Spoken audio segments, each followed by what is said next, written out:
Bonjour tout le monde, c'est vraiment une joie pour moi d'être ici avec vous pour vous parler de la communion avec Dieu. Donc, en tant qu'être humain, on a tous ce désir de connecter avec Dieu, qu'on en soit conscient ou non. Ça fait partie de notre ADN, on a été créé pour être en relation avec Dieu. Et Dieu nous invite à vivre une communion avec lui. Je vais juste lire 2 versets où on retrouve cette idée de communion. Donc, dans 1 Jean 1,3, on lit « Or, la communion dont nous jouissons est avec le Père et avec son Fils Jésus-Christ. » Et Paul va dire dans 2 Corinthiens 13,13 que la grâce du Seigneur Jésus-Christ, l'amour de Dieu et la communion du Saint-Esprit soient avec vous tous. Si on regarde la définition de communion, ça veut dire l'union ou l'accord parfait. Et le mot en grec, c'est koinonia, et ça veut aussi dire association, participation, intimité, partenariat et communication.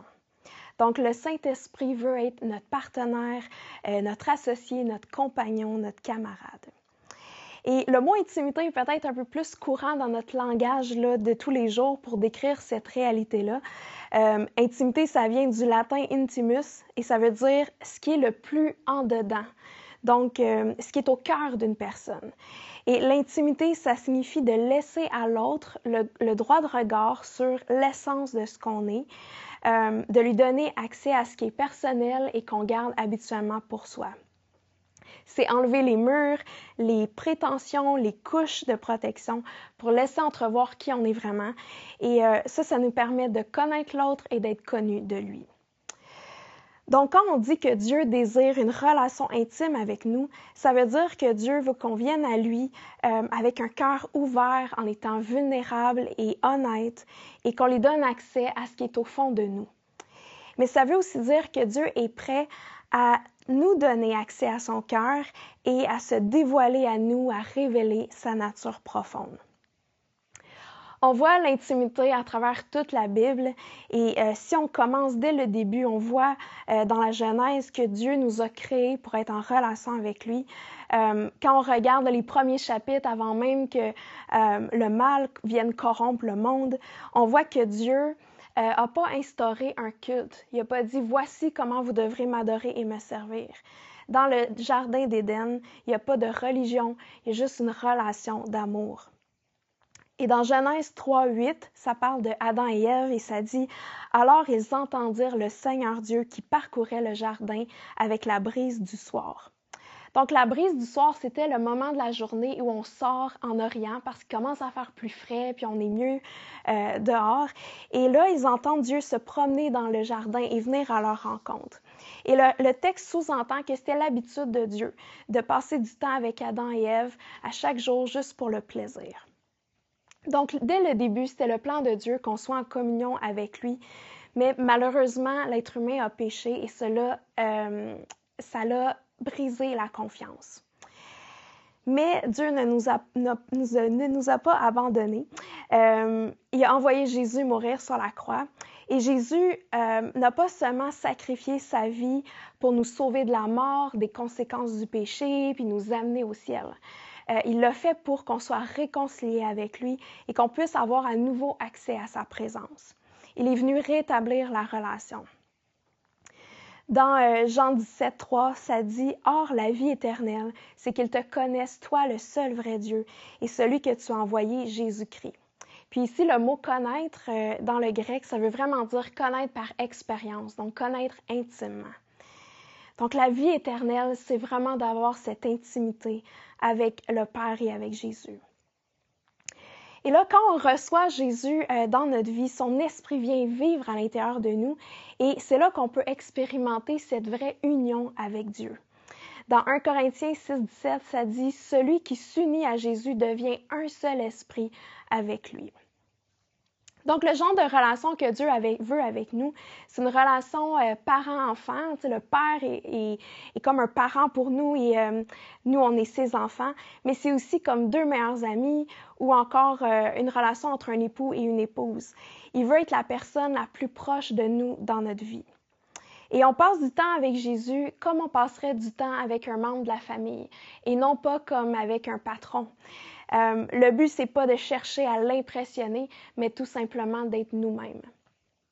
Par exemple, moi, j'ai une colocataire, Jade, et puis Jade, elle m'a vue en pyjama, sans maquillage. Elle m'a vue quand je pleure, quand je suis fatiguée, quand je suis déprimée, quand je ris pour rien. Puis elle connaît à peu près tout de ma vie parce que je raconte tout au fur et à mesure. Puis vice-versa, moi aussi, je peux la connaître de cette façon-là. Donc, quand on se montre tel qu'on est, c'est là qu'on développe vraiment une intimité encore plus profonde. Et l'intimité, c'est possible seulement dans l'amour et la confiance mutuelle. Dans 1 Jean 4,19, ça dit « Quant à nous, nous l'aimons, donc nous aimons Dieu, parce qu'il nous a aimés le premier. » Et dans 1 Jean 4,16, ça dit « Or nous avons connu l'amour que Dieu a pour nous et nous y avons cru. » Dieu est amour et celui qui demeure dans l'amour demeure en Dieu et Dieu demeure en lui. Donc, je pense que tout commence avec le fait d'expérimenter l'amour de Dieu. Et plus on reçoit son amour, plus on va l'aimer en retour et plus on va vivre cette union avec lui.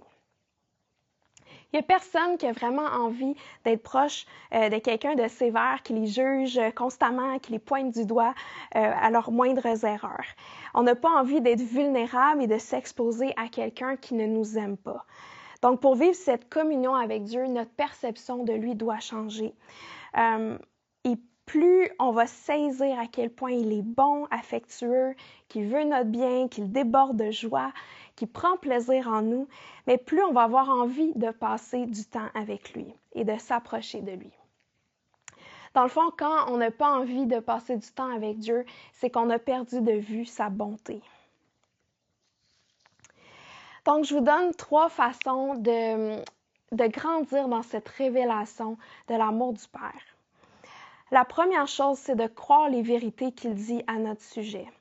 Et pour ça, je vous suggère de méditer des passages comme le psaume 139, où est-ce que Dieu parle de comment il nous connaissait même dans le ventre de notre mère, comment il connaît tous les petits détails de nos vies. Il y a aussi le livre d'Éphésiens qui est vraiment bon pour tout ce qui est en lien avec notre identité en Christ, l'amour de Dieu, comment il nous voit. Puis on peut même utiliser ces passages-là et les mettre au jeu et les déclarer à voix haute. Et plus on fait ça, plus que cette vérité qu'on comprend dans notre tête, elle va descendre dans notre cœur et elle va vraiment s'enraciner en nous. La deuxième chose, c'est de demander au Saint-Esprit de nous révéler l'amour de Dieu, de nous rendre sensibles à sa présence tangible et ensuite de se positionner pour recevoir son amour. L'amour, c'est pas juste une théorie, c'est quelque chose qu'on peut ressentir. Puis c'est vraiment spécial quand on sent que Dieu nous touche, que Dieu est proche, qu'il nous fait ressentir son affection. Puis ça aussi, ça contribue à ce qu'on croit vraiment profondément que Dieu nous aime. Et la troisième chose, je dirais, d'apprendre à entendre la voix de Dieu. Parce que ça nous permet d'entendre ses paroles d'amour, mais d'une façon qui est personnalisée à nous. Et on dirait que c'est ça qui fait vraiment une différence. Quand Dieu va te parler des choses qui mijotent dans ton cœur, il va te parler de tes passions, de ce que tu aimes, de ce que tu vis.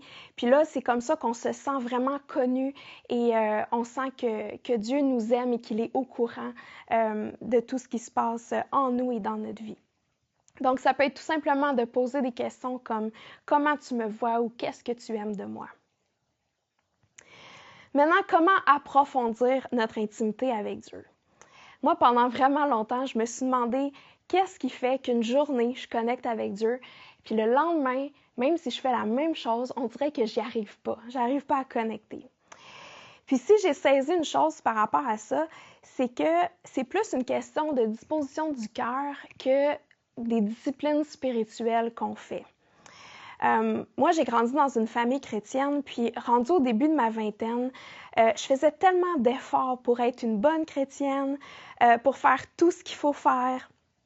Je lisais ma Bible, je priais, je servais dans l'église. Je faisais tout pour que Dieu soit content de moi.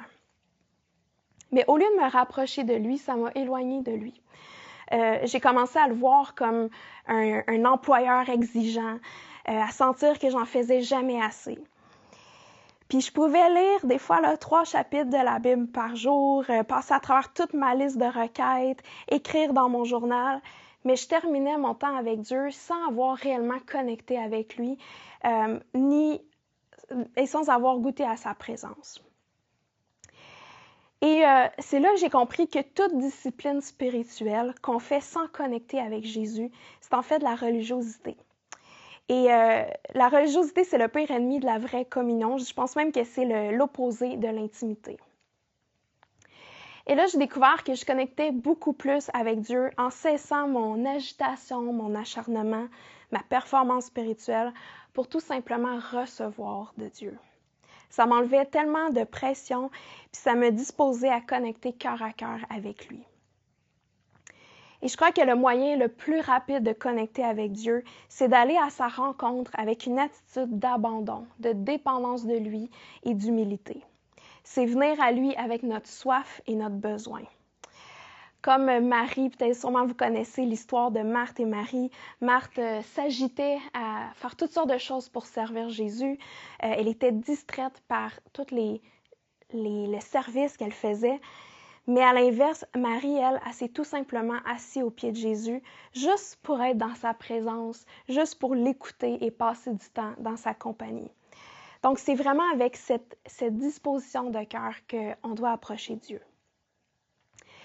À quoi ça ressemble concrètement dans la vie de tous les jours?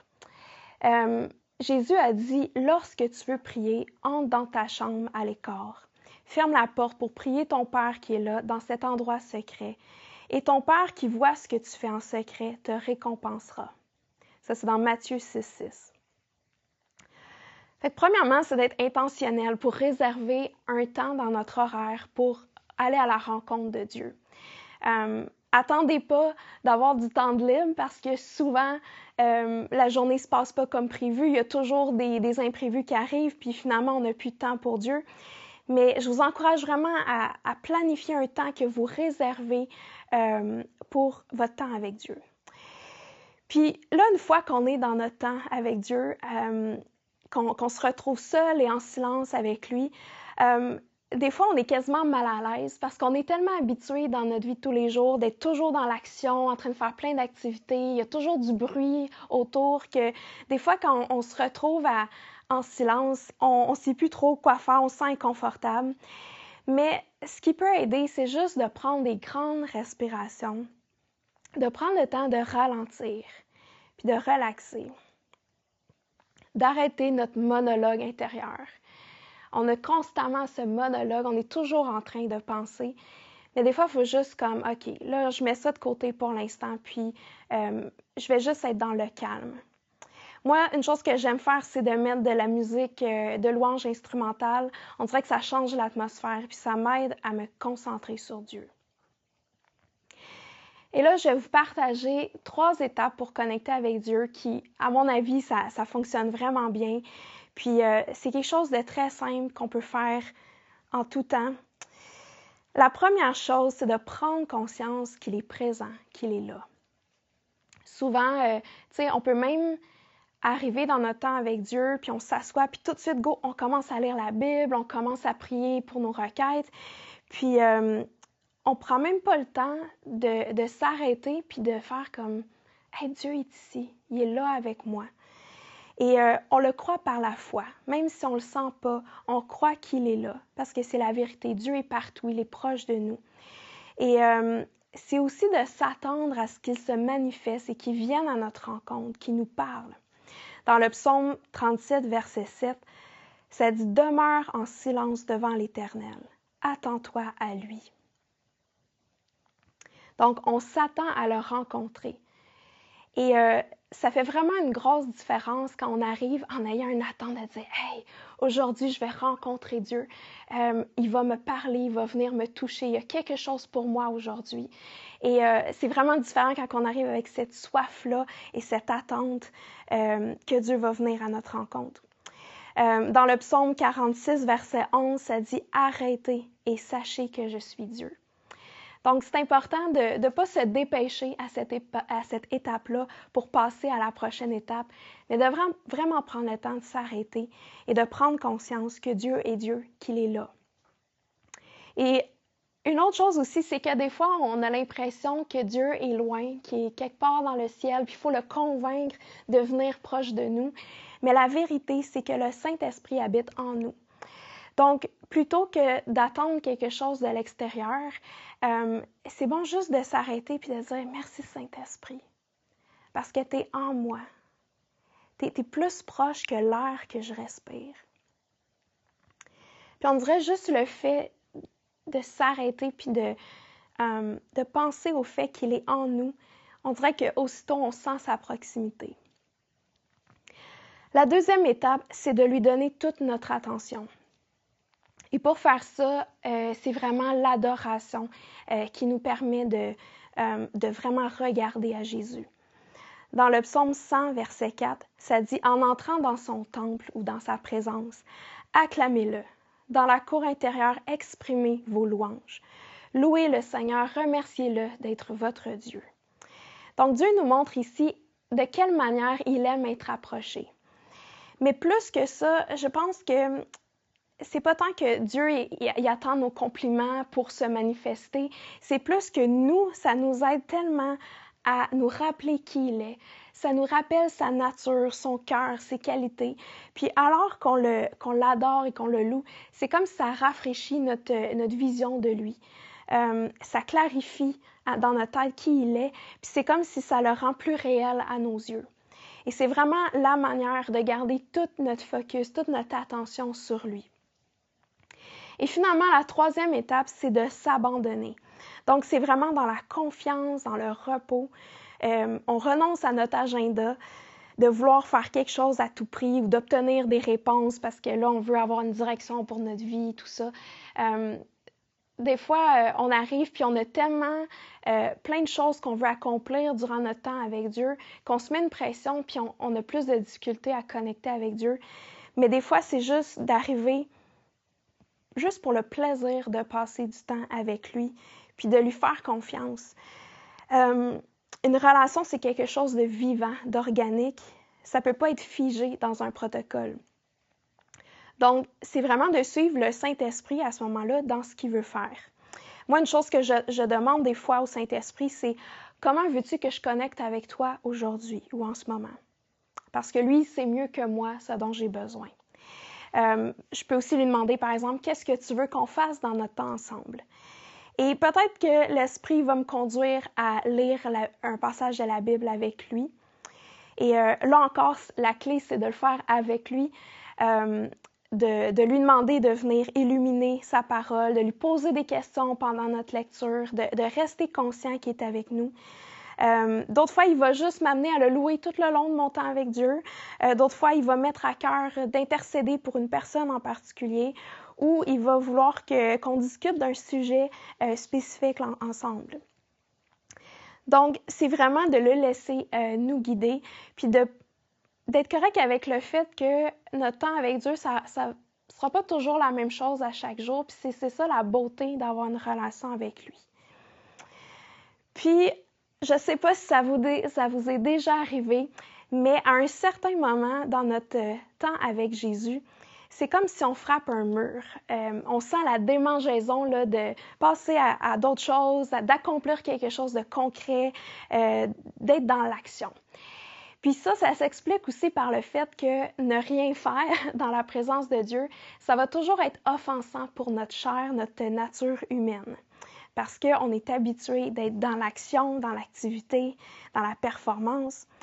Mais à ce moment-là, plutôt que de se lever puis de faire autre chose, un moyen de vraiment aller encore plus en profondeur dans notre intimité, c'est de tout simplement refaire les 3 étapes. De reprendre conscience, OK, Jésus, t'es ici avec moi. Et de lui donner toute notre attention, de l'adorer. Des fois, ça reprend juste comme 2, 3 petites phrases comme « Jésus, je t'aime, tu es merveilleux », juste de dire ça. C'est comme si là, ça nous reconnecte, ça ramène notre attention sur lui. Et chaque fois qu'on va passer par-dessus ces petits moments où on a le goût de se lever puis de partir, c'est comme si on découvre une nouvelle profondeur dans notre relation avec Dieu et puis on peut aller plus loin. Donc, c'est vraiment c'est vraiment bénéfique des fois d'avoir des moments d'intimité prolongée. Tu sais, je sais qu'on n'a pas toujours le temps avant le travail ou avant l'école de prendre beaucoup de temps, mais je vous encourage des fois à mettre des temps à part dans, je sais pas, des fois quand on est en vacances, on a une journée de congé, de vraiment prendre des temps un peu plus prolongés, puis de se donner le temps d'aller encore plus loin avec lui, puis de découvrir ce qu'il y a pour nous. Et là, cette communion en 3 étapes, c'est quelque chose qui peut continuer tout au long de la journée. À n'importe quel moment, qu'on fasse la vaisselle, qu'on conduise notre voiture, qu'on soit au travail.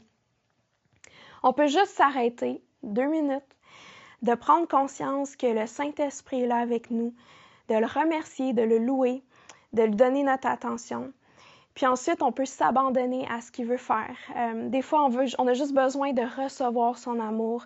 D'autres fois, on a besoin de peut-être lui poser une question ou de lui demander de l'aide. Mais l'idée, c'est vraiment de l'inclure dans ce qu'on fait déjà. C'est garder ce dialogue intérieur avec le Saint-Esprit à travers nos activités. Et ça va nous permettre de vivre constamment dans sa compagnie. Et c'est ça, vivre une communion continuelle avec lui et de maintenir notre union. Donc, pour le temps de prière, ce que je vous propose de faire, c'est que j'aimerais qu'on fasse ces 3 étapes ensemble pour connecter avec Dieu. Donc, je vous invite vraiment à vous asseoir confortablement, à fermer vos yeux. Moi, j'aime bien tendre les mains devant moi pour me mettre en position de recevoir. Et là, prenez une grande respiration.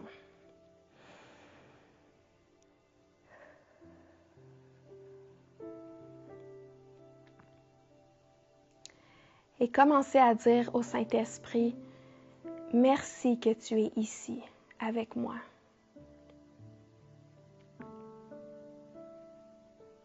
Prenez conscience qu'il est en vous, qu'il est avec vous, qu'il est plus près de vous que l'air ambiant.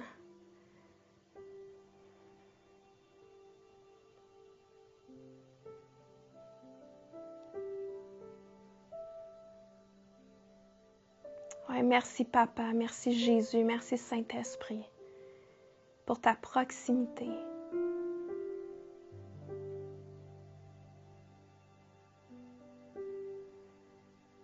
Merci pour ta présence.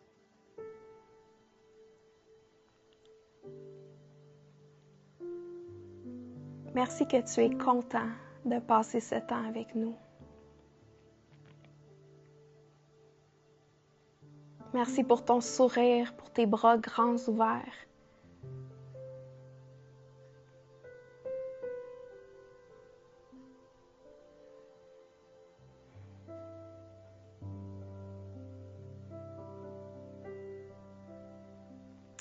Puis ensuite, on se met à louer Jésus, à lui donner toute notre attention.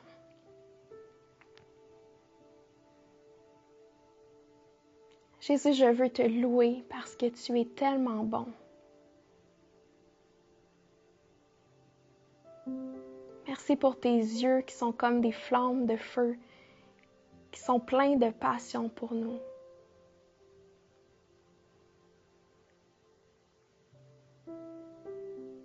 Merci pour ton cœur qui est tellement pur. Merci que tu es juste, que tu es parfait dans tout ce que tu fais.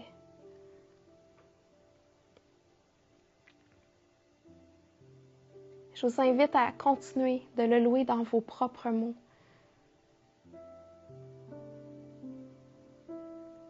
Et si vous ne savez pas trop par où commencer, vous pouvez juste le remercier pour ce qu'il fait dans votre vie en ce moment.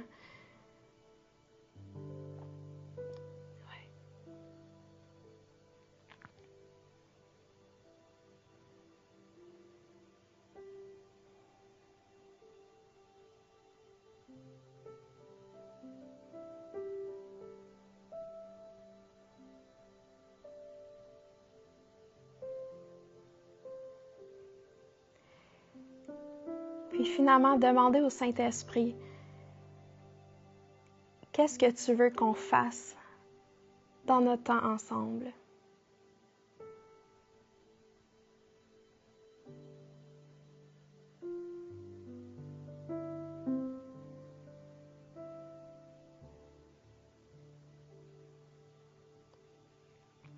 Donc, je vous invite à prendre un moment maintenant pour passer du temps avec le Saint-Esprit, puis de connecter avec lui de la manière dont il vous l'a montré juste à l'instant.